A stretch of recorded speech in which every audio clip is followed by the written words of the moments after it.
A gente já viu aqui que o propósito do yoga não é exatamente ter aquele corpo perfeito, reduzir completamente o estresse, não é isso. Aliás, me parece que o yoga sempre esteve associado a uma ideia de poder, de energia e de força, sobretudo. É isso, mestre? Isso mesmo. Aquele corpo super esculturado é um acidente de percurso, porque não tem como evitar. Um bom acidente. A gente até não gosta muito, porque senão as pessoas olham, por exemplo, quando eu dava aulas, porque hoje eu só dou aula para os próprios instrutores, né? Eu só dou aula para profissionais, mas quando eu dava aula para o público e era mais jovem, isso até prejudicava, porque as pessoas olhavam e diziam, mas isso é uma ginástica, a gente pode ver pelo seu corpo.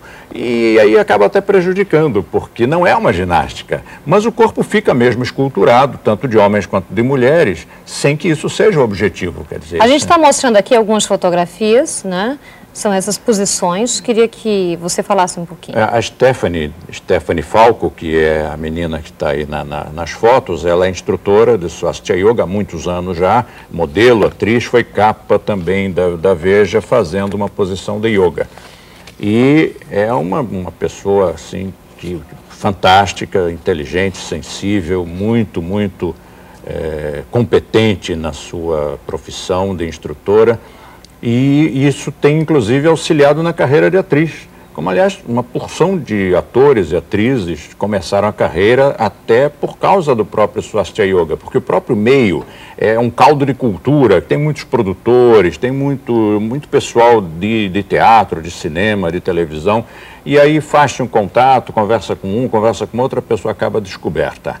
No caso dela não foi esse o mecanismo, no caso dela é porque ela realmente tem um talento muito especial, e quando ela se apresenta em uma novela, alguma coisa assim, as pessoas realmente percebem que ela tem. Olha o rapaz, o outro instrutor também aqui, que corpo bonito, os músculos, você pode estudar anatomia nos músculos dele.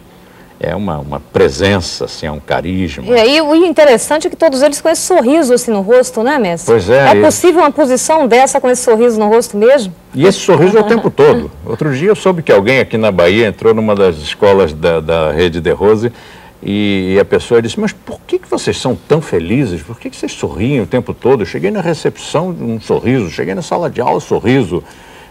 Qual é o segredo de vocês? E a pessoa fica até meio desconfiada. Qual o segredo, né? O mundo aí fora não é assim, né? As pessoas não são tão felizes. E o segredo é que nós fazemos o que gostamos.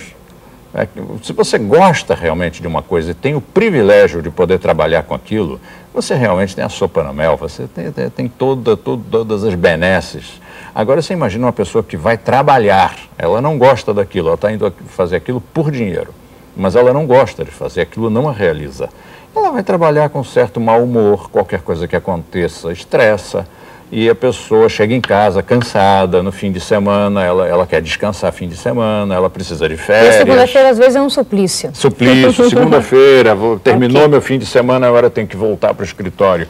No nosso caso não, é uma alegria, a gente trabalha fim de semana direto, sábado, domingo, a gente não tira férias, não precisa. Ok, mestre, hoje a gente ouve muito falar a respeito da meditação, né, da respiração, que está ligada também a ela, e eu acho que a gente não pode deixar de falar a respeito desses dois temas aqui. Como é que é tratado a meditação e a respiração, por exemplo, no yoga? Qual a importância disso, não só para o homem, né, em toda a sua vida, mas principalmente hoje para o homem moderno? Pois é, a gente diz, para que fazer curso de respiração? Eu já respiro. A gente respira e respira mal. Quantas vezes a gente para de respirar, né? Eu estou notando isso outro dia. E a gente respira mal mesmo, né? As pessoas normalmente respiram assim meio que por instinto, mas não desenvolveram uma educação em termos da respiração, do respiratório. Um colega nosso tem um curso chamado curso de respiração, só para quem precisa respirar. Ou seja, para todo mundo. Claro. E a respiração é muito importante para o ser humano, porque o ser humano é um dos poucos mamíferos que tem a capacidade de controlar o ritmo respiratório. Quando nós alteramos o ritmo da nossa respiração ou a profundidade da respiração, nós estamos interferindo, inclusive, em estados emocionais. E como nós temos uma respiração que é automática, involuntária, é neurovegetativa, inspirada pelo inconsciente. E uma outra que é consciente, que nós podemos controlar e... Pronto, agora eu quis inspirar, agora eu quis parar. Então, isso estabelece, a nossa respiração é a grande fronteira entre o consciente e o inconsciente. E quando nós aprendemos a dominar essa fronteira, nós vamos ter efeitos de uma psicanálise de 12 anos em dias, porque você mergulha no seu próprio inconsciente e descobre as coisas que estão ocorrendo lá por trás e que você normalmente, conscientemente, não perceberia. Mas no momento em que você consegue alterar, mexer com essa fronteira e levar o consciente ao inconsciente, o inconsciente ao consciente, você começa a descobrir coisas e produzir estados de consciência, como é o caso da meditação. Há uma determinada forma de respirar que facilita, não é que ela desencadeie, mas ela induz, ela facilita a meditação. Então, se você associa uma respiração adequada com um exercício mental adequado, um exercício de concentração adequado, com uma postura física adequada, com uma gesticulação adequada, você vai juntando, vai somando fatores, todos eles visando a mesma coisa, o efeito meditação se processa muito mais. E o que é, enfim, a meditação? Que raio é essa tal de meditação? Então, meditar não é pensar. Meditar é parar de pensar. No momento em que nós conseguimos deter as ondas mentais, nós descobrimos que o nosso universo não é um universo apenas intelectual. Normalmente, para o aluno novo, quando a gente diz, olha, você para meditar tem que parar de pensar, ele diz, mas e aí, eu vou ficar sem consciência? Ao contrário, quando você está pensando assim, utilizando ondas mentais, utilizando a lógica, o conhecimento, a cultura, o intelecto, nós estamos limitados ao fazer isso. Nós nos limitamos muito, porque nós temos que seguir dentro de trilhos estabelecidos, não por nós, mas por outras pessoas que vieram antes. No momento em que você transcende a mente, para de pensar, você descobre que a lucidez, que a consciência independe das ondas mentais, independe do funcionamento da mente. E que há alguma coisa lá em cima, lá mais além. E que é fascinante, porque é como se fosse um funil ao contrário.